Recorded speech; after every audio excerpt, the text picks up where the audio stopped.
உங்க மூளைய ஒரு பவர்ஃபுல் மேக்னெட்டா மாத்த முடியும்னு சொன்னா நம்புவீங்களா? பழங்கால ஞானமும் நவீன அறிவிலும் இத பத்தி என்ன சொல்லுதுன்னு பார்க்கலாம் வாங்க.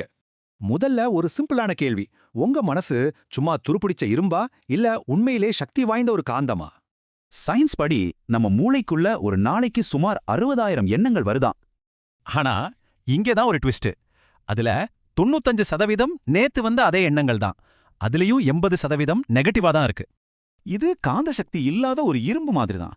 உள்ளுக்குள்ள அணுக்கள் எல்லாம் சிதறி கிடக்கும், அதனால பவரே இருக்காது. நம்ம மனசுல சிதறி கிடக்கிற எண்ணங்களும் இதே வேலையை தான் செய்யுது. ஒன்னோட ஒன்னு மோதி சக்தி இல்லாம போயிடுது. நம்ம சித்தர்கள் இததான் மிகப்பெரிய பாவம்னு சொல்றாங்க. நம்மளோட உயிர் சக்தியை இப்படி சிதற விடுறது நம்ம மனசையே ஜடமாக்கிடும். சரி, இந்த சிதறிய சக்திய எப்படி ஒன்னா சேர்க்கிறது? இதுக்கான பதில் மறுபடியும் இயற்பியல்ல தான் இருக்கு. ஒரு இரும்ப காந்தமாக்க அதோட அணுக்களை ஒரே நேர்கோட்ல கொண்டு வரணும். இதுக்கு ஒரு வெளிப்புற சக்தி தேவை.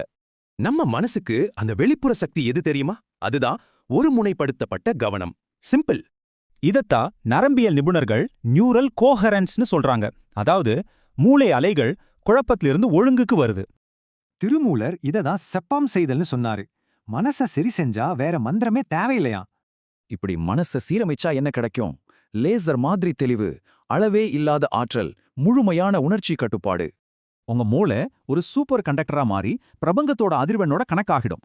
அப்போ உள்ளுணர்வு தானா வேலை செய்யும். சரி, இவ்வளவு சக்தி நமக்குள்ள இருந்தா அதை திருடுறது யாரு? எது நம்மள தடுக்குது? நம்மள சுத்தி இருக்கிற இந்த உலகமே ஒரு டிமேக்னடைசேஷன் ஃபேக்டரி தான். ஒவ்வொரு நோட்டிஃபிகேஷனும் நம்ம கவனத்தை சிதறடிக்குது. நம்ம ஃபோனுக்கு தினம் தினம் சார்ஜ் போடுறோம்.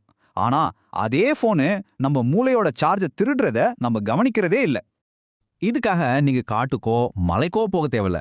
ஒரு நாளைக்கு வெறும் 10 நிமிஷம் ஒதுக்குனா போதும். ஆமா, 10 நிமிஷம் கவனமா மூச்சு விட்டாலே போதும். உங்க உள் மனசோட திசை காட்டி தானா சரியாயிடும்.